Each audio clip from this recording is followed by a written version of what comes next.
Forward. In The Power of Unlearning, spiritual teacher and advisor Rev. Scott Manning-Redmond has given the serious spiritual seeker or curious inquirer one of the most important tools for wisdom and self-enlightenment. The Power of Unlearning. This book can help clear away all the confusion that comes with wanting to know what to believe when it comes to lofty topics like faith, God, and religion. With so many different voices and ideas telling us what to believe, it can become quite overwhelming and become information overload. Rev. Scott does the opposite. He does not tell you what to believe, rather how you can believe. More specifically, how you can process and discover what is true and right for you. One of my favorite psychologists, Carl Jung, taught that a person truly was not fully their own individual until they took the time to sift through all the beliefs instilled into them from their family, church, and society to discover what's true for them. To know how to go about processing all the things you have been taught that were absolutes takes a lot of courage. What have you believed that was wrong for you? What beliefs were passed down to you that were right for you? What do you keep believing, or what do you let go of? Or what beliefs just need some realignment? In the thought-provoking stories shared with you in The Power of Unlearning, you will see how Rev. Scott will enable you to go through the process of unlearning, to process all you've been taught, and turn useless or harmful information into inner self-discovery of who you really are and know to be true for you. The power of unlearning very well may be the last important thing you need to learn when it comes to accessing your highest truths. Rev. Jeremy Ryden. The Cosmic Pastor. The Birthday Coach. Introduction. I was having a conversation with a friend. We were both raised in the Pentecostal church, me from one denomination and he from another. But we think so much alike that our conversations often feel like epic poems. In this particular conversation, we were reminiscing about the times we ministered together. We would often pull examples from our personal church histories. What we noticed, though, was that people would become disengaged. Because they loved us, they tolerated our histrionics until we finally got to the point. For us, it was cathartic. For them, they could only connect with very small parts of it. We eventually realized that our shared history was healing only for us. So we stopped using our pasts as the framework and instead offered a broader interpretation of the points we were trying to make. That widening of the net opened the floodgates of understanding, not only for us but for our listeners as well. I know what it's like to leave the land of the familiar and begin a quest into the unknown. Letting go can be difficult, but the joy far outweighs the fear. The journey may seem impossible at times, but I can assure you, it doesn't have to be that way. I once heard an African-American pastor compare the institutional church to a southern slave plantation, where the taskmaster would warn the enslaved about the dangers of the outside world. "Leave the safety of the plantation," he said, "and you'll fall into traps that will surely kill you." In the same way, the church can spin tales of carnage, foreboding threats of storms that will sink your ship, promises that you'll ride into hell in a handbasket, split hell wide open, or be buried alive under fire and brimstone. These threats kept the enslaved terrified to leave the plantation, and they keep many people terrified to leave the church.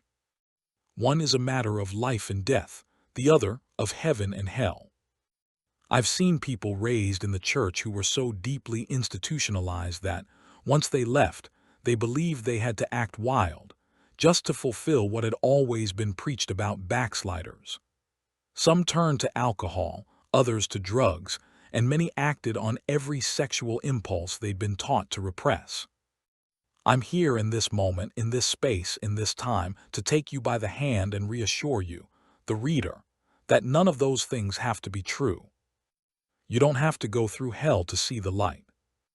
You don't have to fall to the bottom to rise to the top. You don't have to die to truly live. This book is a guide for those who have left, or are leaving, the church pew behind. I want to walk with you and help you bypass the pitfalls of doctrinal Stockholm Syndrome. You can be free. You can think for yourself. You can be spiritually autonomous. You were not born a religion. You were born a human being. Chapter 2. The Fallout. There can be a great deal of fallout, both outward and inward. The external fallout often comes from those still within the church. They recognize your absence as a change in you and may reach out with phone calls, visits, emails, or cards. While their outreach may be well-meaning, it can also be relentless. Their fear stems from many things: the lack of your help with church projects, your absence from the offering plate, and most of all, fear for your soul. Sadly, for many of them, all of those things amount to a heaven or hell situation. And when you fail to agree with their concern, you become, in their eyes, a sinner.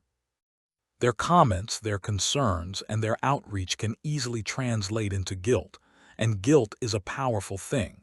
It can cause you to question your motives, and even to question why you're questioning in the first place. Church guilt is a potent weapon, if you choose to let it be, but it can also be a great reminder that you're finally on the right track. I used to let guilt be a constant friend. I dressed it up and let it sit on the pew beside me. Guilt that I would never measure up. Guilt that I wouldn't make the rapture. Guilt that I offended someone with one of my outfits. It sounds silly now, but indoctrination is the evil twin of guilt. You have to unpack guilt and view it through the lens of progress. Without that progress, you'll never reach for new directions, higher heights, deeper depths, never find answers to your questions or the courage to question the answers. When guilt arises, the best way to overcome it is to recognize it for what it is: their burden, their baggage. Just remember, no one has ever died because you quit their church, and you certainly won't die from refusing re-gifted guilt. Stepping into a progressive path for your life can be rough, especially as you walk away from religion.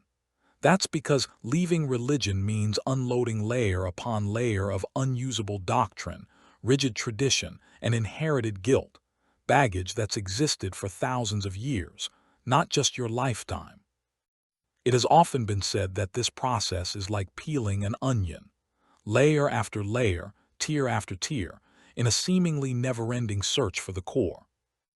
During my journey, I discovered the best analogy for this experience. Imagine a massive arena, an arena with only windows and no doors. Through each window, you see a banquet table overflowing with every kind of food imaginable, decorated with all the finery of a wealthy feast. Through one window, you might see the head of the table with a tall, throne-like chair pulled out and waiting to be occupied. Through another, you see elegant candelabras, gold chafing dishes, and ornate place settings. Another window reveals nothing but desserts, and on and on. The rows of windows stretch endlessly. Each one shows the same meal, but from a different angle. In the same way, each spiritual path offers a glimpse of the divine from a different vantage point. No one window shows everything. No single perspective tells the whole story. That's why it's important to remember: no one church, religion, or doctrine can give the entire view of God to any individual. And don't be fooled by the church's window dressing. Chapter 1. Into the Unknown. There was a point in my life when I believed the claptrap of a certain televangelist. He took the satire written in a gay publication that caricatured gay men entitled "The Gay Agenda." The satirical article gave a list of what would gay men really be like if the fundamentalist Christians were correct. Part of the article said that if it all were true, gay men would prey on children. That televangelist took the article to his pulpit and Congress to say this was the actual gay agenda. As a preteen, I believed him. I felt that if I were to ever admit I was gay, then I would undergo a werewolf-like transformation and hit the streets in search for children to convert. Imagine my surprise when I found out it was all fundraising propaganda. I was not only surprised, I was angry, because when I ran the lines of comparison on other things I stuck in my pocket to believe, it was as if a dam in me broke. I began the overwhelming task of discovering what else was not a sin, chief among them my sexuality. The things I had to let go of became a constant weight around my neck. I was so used to having doctrine handed to me with Greek and Hebrew recipes and washed down with grape juice that it took years to let it all go. Admittedly, I still struggle from time to time. Indoctrination is a difficult prognosis to recover from, but it's possible. Once spiritual awakenings occur, there comes a point one may feel duped by friends, family, and religious coverings. And in that state of mind, there is a lockdown of the spirit. If one is not careful, that feeling of betrayal will lay seeds of bitterness that pushes them in the wrong direction. With a lifetime of indoctrination that tells people to look outside of themselves for the answers, where to place blame, and who to accuse, that state of mind can lead to paranoia that nobody has their best interest at heart. In religious circles that's true, but I can assure you that there's a world outside of the confines of religion that's waiting to embrace you. You may not find the metaphorical pew you have camped on very full, but you will find those who have made the journey before you, ready to hold out hope for you. You may feel duped. I will say, however, duped is not correct. I choose to believe that the majority of those raising their children in church do so with the hope that the child will grow up in their footsteps, or at the least be a balanced person. They also rely on the church for a social life for their family. The parents reinforce the teachings of the church on their children, so indoctrination becomes a way of life from the pulpit to the nursery. It's that indoctrination that becomes the mortar that cements the teachings in place. Even if they don't fit, they are forced together by ancient psychological tactics that make them make sense, like lyrics that don't rhyme or colors that don't match. Stepping into the unknown can seem lonely. It's only that way because there is a church on every proverbial corner. And as a society, we're taught to look for answers to life's questions by looking in the churches, when in reality, the church is the last place to find answers. In fact, it's where you go to find more questions. And when the questions are raised, they're never answered. They are covered over by pat answers. And by the very definition, pat answers are previously prepared responses, so that it is said quickly and without any real thought. In reality, churches are nothing more than organized support groups, and there's nothing wrong with religion in that context. However, when their teaching separates societies into segments, teaches hate, and organizes themselves into glorified country clubs, they have overextended their reach and have become the muck of humanity. Chapter 3. Meet them at their crazy. I was invited to speak at a conference. My session was scheduled as a breakout meeting during one of the afternoon time slots. To my surprise, the entire side of the sanctuary was filled. I was pleasantly encouraged. About 5 minutes into the session, a person entered the room and whispered something to one of the attendees. That person stood and left with them. Then someone else came in and did the same, and so on. By the time I reached the end of my session, 20 people had been asked to get up, and they did. Later, it was explained to me that the leader of the organization was holding their own session in another room, and attendance there was sparse. So they pulled people from my session to fill theirs. I was insulted. They didn't even attempt to pull people from other breakout sessions. They knew mine would be full, and that's where they went.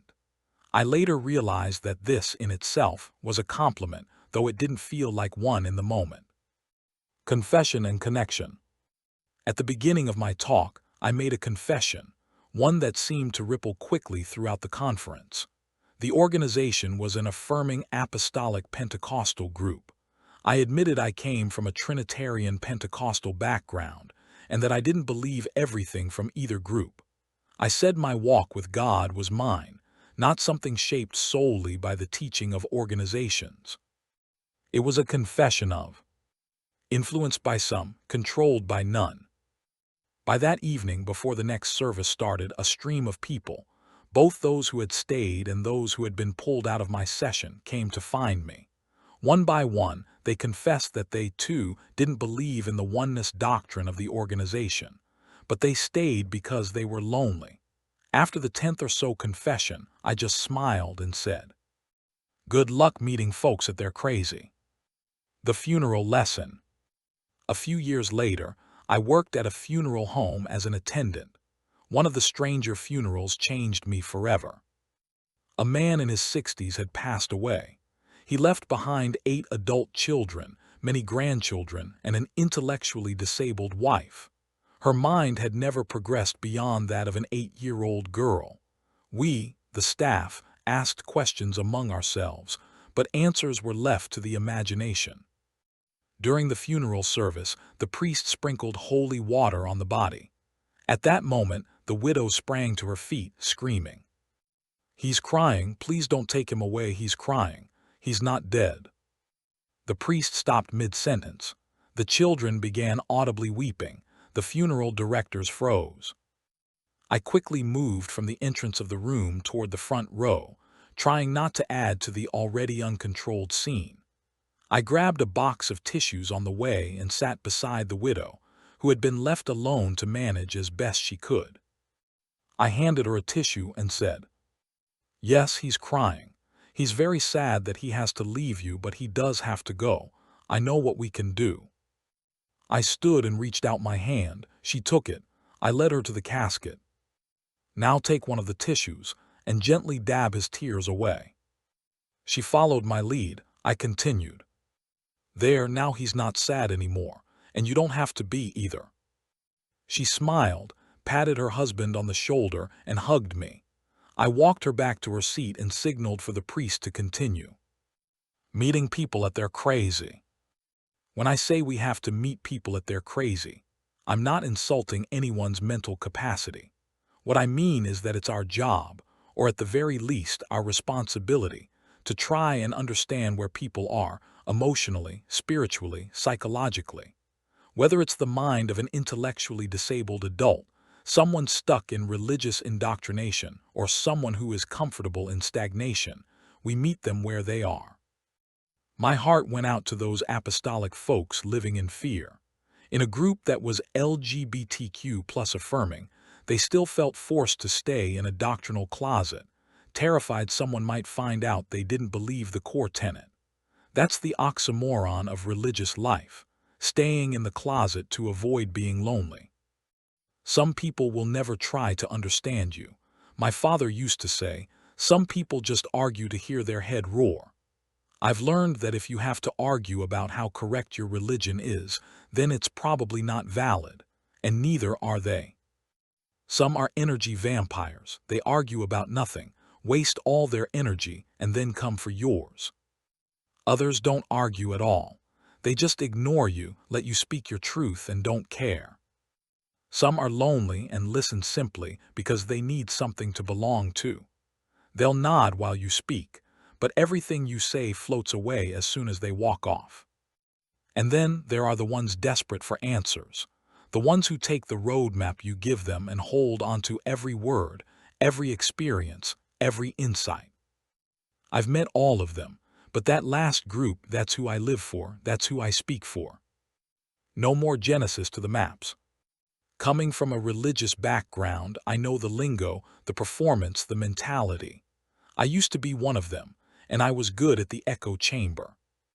But now that I've stepped out of that world, I've learned something important. You don't have to give everything at once. You no longer have to hand someone the Bible from Genesis to the maps. When you're spiritually conscious, you learn to speak to the current need. If someone needs help with relationships, speak only to relationships. If someone is trying to leave the church, speak only to that.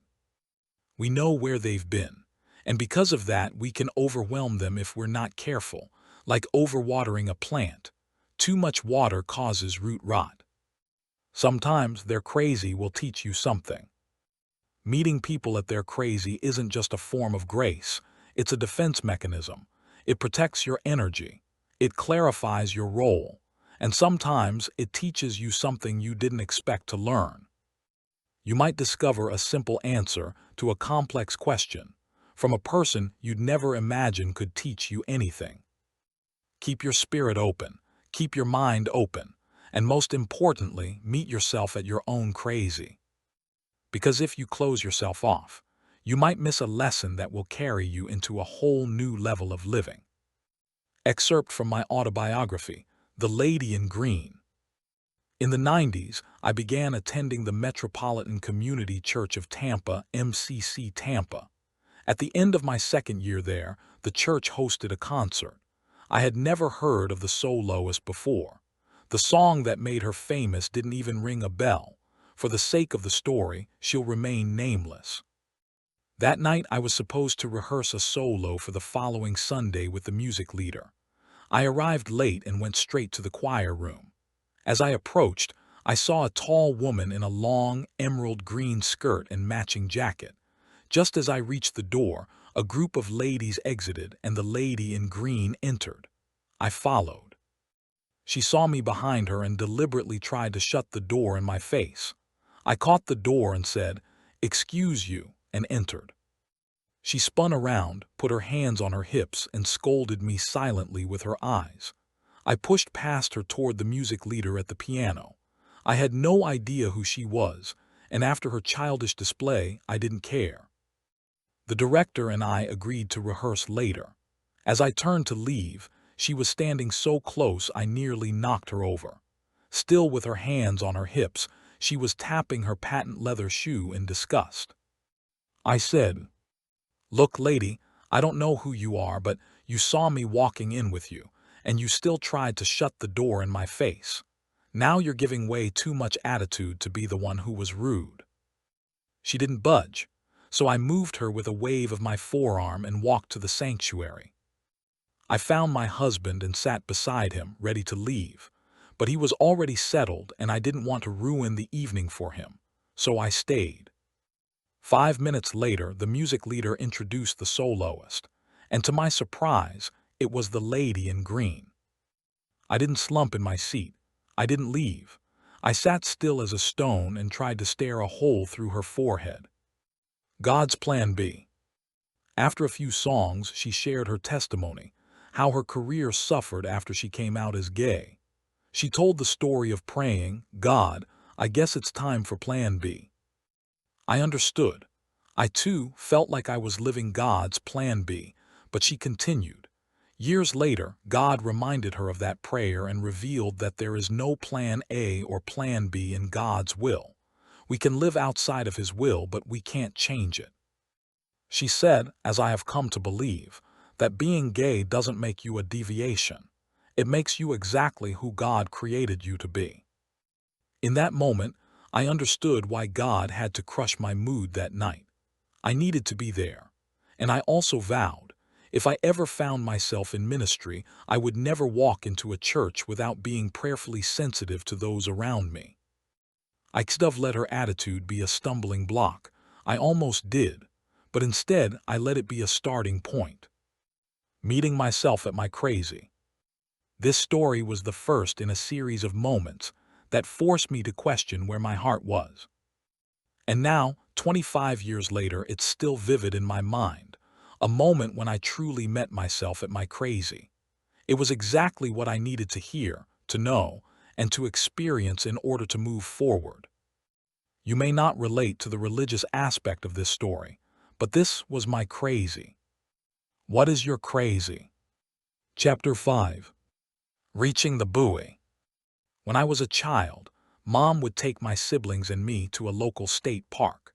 We would meet up with a few of her sisters and our cousins and make a whole day of it. The ages of us kids ranged from about 4 years old to teenagers. The teens would automatically swim out to the buoys, knowing the younger children couldn't reach that far. It was the farthest you were allowed to go, as the buoys marked the boundary between the swimming area and the boating zone. Reaching the buoys meant you were old enough to go that far out, and far enough away from those you didn't want to be with. I remember the first time I made it there. It felt like I had arrived, grown up, and made it. The goal sounds silly now, but in the moment, it was momentous. It happened on the first day of that summer. I started swimming. I didn't look back. I didn't stop to rest. And suddenly I was there, holding onto a buoy for the first time. When I grabbed hold and looked back, it felt like I had swum 10 miles from the shore. It wasn't, of course, but the feeling was one of overwhelming accomplishment. It may sound like a small thing, but I've thought of that day many times, especially in light of all the places I've had to reach alone. Lessons in trust and misplaced loyalties. There was a time in my life when titles meant nothing to me. Then I placed my trust in the wrong people. I say wrong, but I now believe they were the right people for that time. However, my trust in them was misplaced. I allowed them to define what titles meant.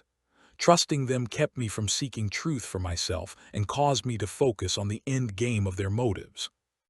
They needed me by their side, and I mistook that need for genuine desire. They needed my abilities, not me. They needed the gift I carried, the ability to help others find the right kind of trust, and they wanted that gift for themselves. They needed me to be amiable so they could increase their own reach. Looking back, I now believe I was doing what I was supposed to do within the confines of my knowledge at the time, and I grew from the experience, but not without doing some damage to others, people they manipulated through me. That I regret, but regret has taught me how to walk with greater sensitivity. I've been able to make amends to some, and the weight of that regret compels me to keep looking twice, and then again. Reaching the buoys again. Please don't misunderstand. I fully believe that everything we know and everything we're able to do comes from rearing, education, and experience.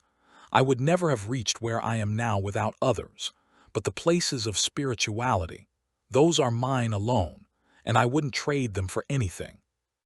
So I still reach for the buoys on my own, and under the advice of the great sage Dory from Finding Nemo, I just keep swimming.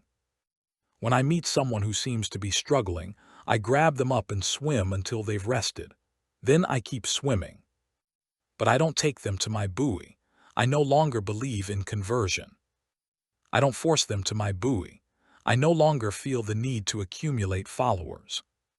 I no longer recommend my buoy, because I believe every person's experience is uniquely beautiful, without attendance, membership, or a cover charge.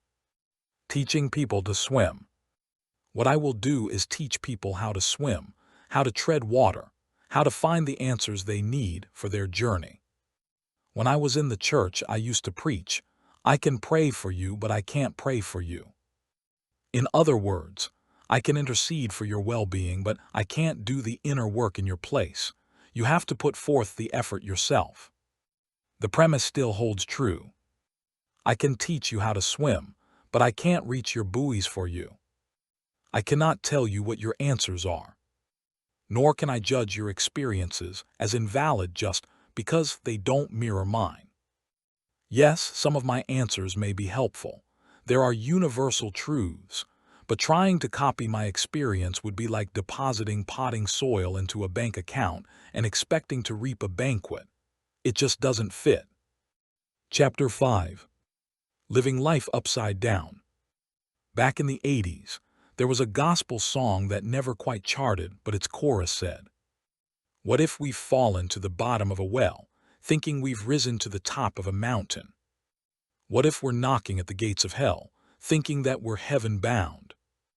What if we reach up and touch the ground to find we're living life upside down?" Coming from a religious background, I can almost hear the amens and hallelujahs at the connotation of each line, and I get it. But it no longer resonates with me the same way it used to. It's like sitting down after finishing all the housework and surveying a job well done. But to someone else, it might be a hard-fought victory because they live in constant agonizing pain. So, it's more than a job well done. It was a war to battle pain, and the victory was completion. Walking away from all things religious, we can feel as though we are or we're living life upside down. The world seems to flip, and realizations can make us move from an aha moment to I can't believe I fell for it. It's like the feeling of jumping off a fast-moving merry-go-round, trying to regain your physical and emotional bearings. But once the overwhelming feeling subsides, you start to see how religion may have deep, far-reaching roots in your psyche and spirit. And with each pull of those roots, you may feel like you're unraveling. However, what is really happening is that the hold of past lies is loosening from your mind and spirit. The questions you never had the courage to ask are gone, because an answer is no longer required. When those roots are dug out, the questions disappear and the vice gripping your mind falls away. Don't be disconcerted by the change. Walk around in it, travel to its borders, wallow in it, laugh in it, live, move, and have your being in it. As you do, you'll discover a whole new meaning to what now has definition. Questions won't be a desperate search any longer. Your schedules will change. Your circle of friends may diminish and you'll meet fellow travelers. This will be a place where you can dwell for a while and it can sustain you. But there will come a time when you'll want to venture out into this new world. Only you can know when it's time. And with all your old trappings gone, there will be nothing holding you back. There is a very real fear of being alone on our journey or being left behind. I don't fault people for not being able to overcome that fear. I will never try to make someone jump that hurdle, although I will gladly help if they so choose. That fear of being alone is one of the many ploys of the church. It's part of the deception. They teach that salvation entails membership, obedience, and of course money. Anyone who buys into the deception has a hard time asking for a refund. Living life upside down requires walking away. It means take the money and run. It requires the power of unlearning. All of those things can be seen as selfish or self-righteous. And the funny thing is they are. But it's not selfishness toward or against people. It's selfishness against a building or organization. There's a huge difference. There will be times when the end of days doctrine can still emotionally affect you in ways you didn't expect. Or those you once respected can't respect you enough to leave you be, or at the very least to respect you. Or you'll see those old doctrines, attitudes, or heaven and hell pious absolutes peeking through. Just don't be ashamed or punish yourself, because that too is a lie of the church. You can quickly see it for what it is, decades of deception. Smile at your humanity and keep walking. Keep jumping your own hurdles. Keep crossing your own expanse. Your journey of spirituality is not dependent on the codependence of the church and its parishioners. It only grows as much as you allow it. Chapter 7. Indoctrinate, Infiltrate, Influence. There are many leftovers from my church days. As I stated before, it's like peeling an onion. One of those leftovers from my indoctrination is the belief that many of the principles I hold dear are biblical. While I no longer believe that the Bible is the Word of God, I do believe it contains the words of people interpreting God. Many of those interpretations come from Eastern philosophy, are verified by Jesus, and inspired by his words. Those indoctrinations have infiltrated almost every aspect of my life. A great example comes from a conversation I was indirectly involved in. Two of my dear friends were discussing growing up in a Puerto Rican home. Their parents raised them speaking Spanish, and as they grew, they listened to friends, school, church, and others speaking English. They had to translate in their minds from Spanish to English while navigating slang, dialect, and influence. They said it was difficult as preteens, but by the time they were teens, it was easily interpreted in their minds. Without the language barriers, I had to translate as well. Everything had to be run through the indoctrination, infiltration, and influence of Pentecost and the King James translation of the Bible. The difficult thing as a child was understanding. If I didn't understand something, it would frighten me because I feared it might be of the devil. Then, as I learned how to translate various verbal techniques, I found how things fit together and how to interpret their various meanings. As time progressed, I started teaching, then preaching what I was learning to congregations. My outreach focused on teaching practical applications and tools for daily life. In the view of leadership, I was rebellious. I was taken aside many times and told what to preach and how to preach it. I got tired of being pulled aside, enduring meetings of the mindless, emails, and those with the ministry of suggestion. It came to a point that I began to sidestep, screen calls, and ignore electronic advice givers.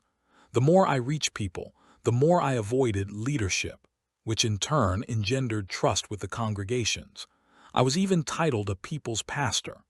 Word began to spread, and pastors from surrounding areas and states began to call on me in secret for counsel. I felt as though I was doing everything wrong but getting the best and most unusual results. The results didn't look like what others were getting, So I had to force what I was seeing through my lens of indoctrination, infiltration, and influence. It all was resulting successfully, but it was so different that I was seen as a threat. The saying goes, "Hell hath no fury like a woman scorned," but that was nothing compared to scorned narcissistic pastors. I then had to face abuse at the hands of said pastors, to the point that I had to walk away from my abusers. And just like a divorce, the abuse didn't end there. My indoctrination began to transform into independence. Translations began to melt away, and I no longer needed the old lenses. Infiltration became fluidity, and I was able to see I was influenced by some, controlled by none. Looking back didn't hurt as much as it motivated me to continue forward, to keep reaching out, to keep teaching practical applications and tools for daily life. Happily, I can say that doctrine was no longer part of my lexicon and was replaced with charismatic consciousness and rational spirituality. There are still days when I see the influence peeking through, but I've passed the point of being frustrated with myself, instead letting spirit flow freely and bypassing damned indoctrination, infiltration, and influence. What's funny is that I can see the full spectrum in my family. The furthest right is where my sister and her family sit. My parents sit a little right of center. My brother's family sits left of center, and my family is at the farthest swing left. Parenthetically, our politics follow suit, but we've all grown up. Love has replaced staunchness. Cordiality has replaced snarkiness. The next generation has changed unmovable rightness, at least verbally. I'm fine with where it's at because I know the lenses they've created for themselves, and they have moved on their perch to focus on what matters, family. To reach this point has been an absolute miracle. There were years that some of us didn't even speak to or see each other, but the familial continental divide has moved back together enough that I'm comfortable and need no further confirmation. The span of my family is like seeing a map of where I've been, from the farthest right to my comfortable left. They're reminders, signposts, and reasons for gratitude. Sometimes in trying to find balance, we have to push things to the farthest opposite extreme. No, it doesn't always have to be that way, but sometimes it's required. In leaving religion behind, we may need to cut a wide berth to purge it from our lives. It doesn't mean going out and acting a fool, but it may require setting new boundaries that no longer include religion, places of worship, religious literature, and religious people. Sometimes walking away, cutting it off, or just plain saying no can seem like an extreme, but it is necessary. Once we've allowed the extreme to settle in our lives, we can start to move the pendulum manually rather than letting it swing from one extreme to another. While keeping our boundaries set, we can see what makes sense to us, what to discard, and what we can allow without taking steps backwards. Once you've changed your boundaries, those that caused you to do so will be the first to say, "You've changed." It's just a reminder that you did the right thing. Sit proudly within those boundaries and remember their causes with a smile. Criticism of your extremes means nothing, and you may have to remind yourself of that from time to time. Those who don't understand will fall within two categories, the ones that stuck by you or the ones that fell by the wayside. This is your journey. You are the only one traveling it. You have to decide if you're important enough to yourself to keep going and growing or allow others to steer your progress. And while deciding, remember that their extremes didn't work. That's why you're at a place of decision and extreme balance. Chapter 7. Moving on. After my divorce from the church, I took some time to evaluate the things I was learning. My extreme balance had balanced out. Things had landed in place, yet I was still hearing whispers about my walking away. A year passed and I began to feel an itch to get to work. I didn't realize how far I had come or how far I still had to go. I knew it was time to start a work. I assumed from the feeling that it was time to start a church. I put out the word that I was going to start an online Bible study. A few online sessions blossomed into a circuit event.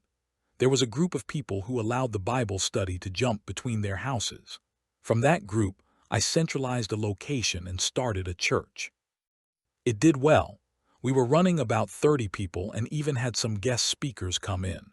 I was pleased with the results. Word even got out to a former pastor of mine, and one Sunday I saw him peeking in from the back door to check things out, but I could never feel a future in it. One Saturday morning I woke from a dream. I was lounging by the pool, listening to my favorite music. The sun was sparkling off the water like stars, jumping in all directions. Behind me, I heard the clank of the pool gate, but I didn't look to see who had entered. I felt a hand on my leg and sat up to see who it was. I lowered my glasses, and it was my cousin, Brian. More shocking than seeing my Ohio cousin in Florida was the fact that he had died several years earlier. I froze at his smile and yelled, "What are you doing here?" We wound our way through all of the impossible, and he stopped me from firing my questions at him. He said, "You're not doing what you're supposed to." Of course, I stopped talking. "Take your hands off of all of it and start doing what you're supposed to." I said, "I don't understand what you mean." He said, "Take your hands off of all of it and you'll see." I woke with tears running down the sides of my face, wetting the pillow. I walked in a fog for the rest of the day, so much so that I didn't prepare anything for church the next morning. I tried to prepare for the service order, songs, message, etc., but the words kept ringing inside me, "Take your hands off of all of it." So I would stop and contemplate my dream. The next day we got ready for church, and my husband let me know he wasn't feeling up to going, so I went on by myself. I had nothing ready to say or do for any part of the service. 10 minutes before we were to start, nobody was there. Half an hour later, still no one was there, and no one had called. I packed it all up and went home. I wasn't hurt, upset, or discouraged. All I could think about was, take your hands off of all of it. The following Sunday was the same result. No one came, no one called. We went from 30 people one Sunday to no one for 2 weeks. As I said, I never saw a future for what the church could or would become. I wasn't hurt and I didn't shed a single tear. So I sat there for the next hour, wrote a draft for a letter, packed everything up and went home.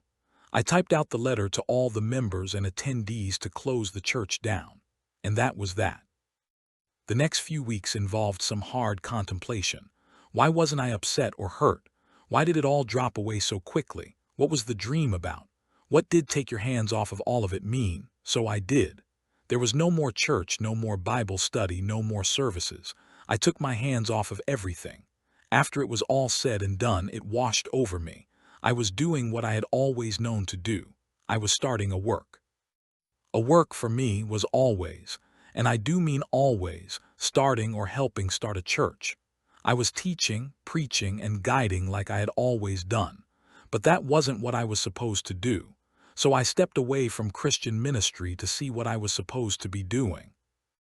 During this downtime, I had a conversation with a pastor.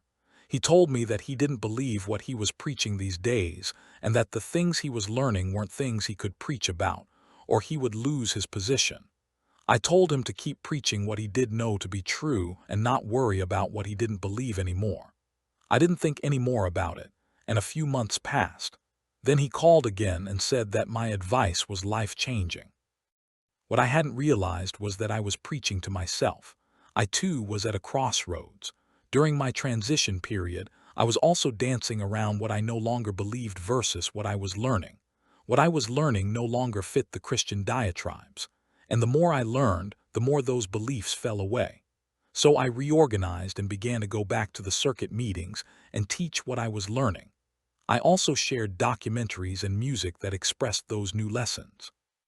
To my amazement, I found groups of people who were hungry for the same. They were no longer seeking out the church that came closest to what they were famished for, but rather sharing the stories of how they too wanted more of what they were transitioning into. That's when I knew this was what I was supposed to be doing. I share this piece of my history to let you see that even though the metaphorical pew you now sit on may be lonely at times, there is a world out there, apart from religion, that is in transition too. They may be geographically distant from you, but as long as technology holds out, we have that world at our fingertips. Step out, search, research, seek, and find those people or groups that feed your spirit, not the religious bottomless pit. For it's in the search you'll find the joy.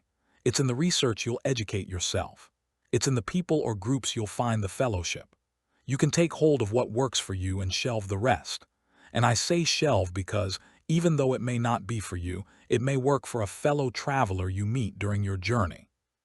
Ponder God, the universe, the travelers. Read the stories of others who have changed directions. Let go of church membership, meetings of the mindless and critics who say you're lost, because lost in their eyes where most of us need to be. Chapter 8.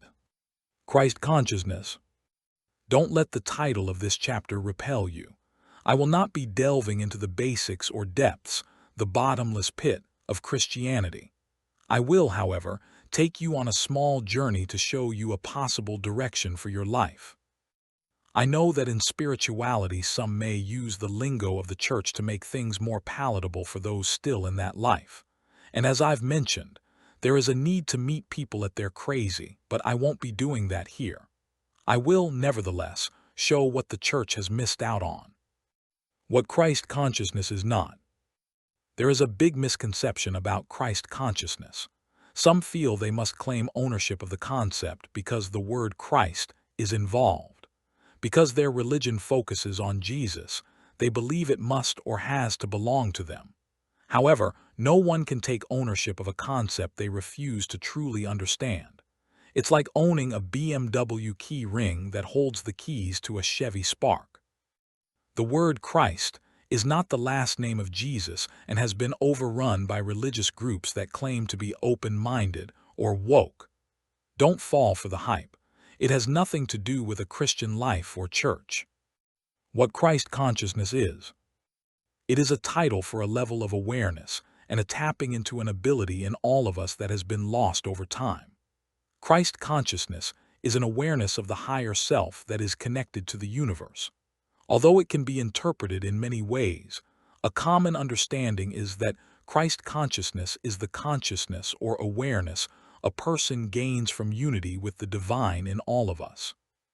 While Christ consciousness is not related to the personality of Jesus the Christ, it was named after the spiritual elevation that Jesus was believed to have achieved during his life, and represents the enlightenment attained by the spiritually awakened.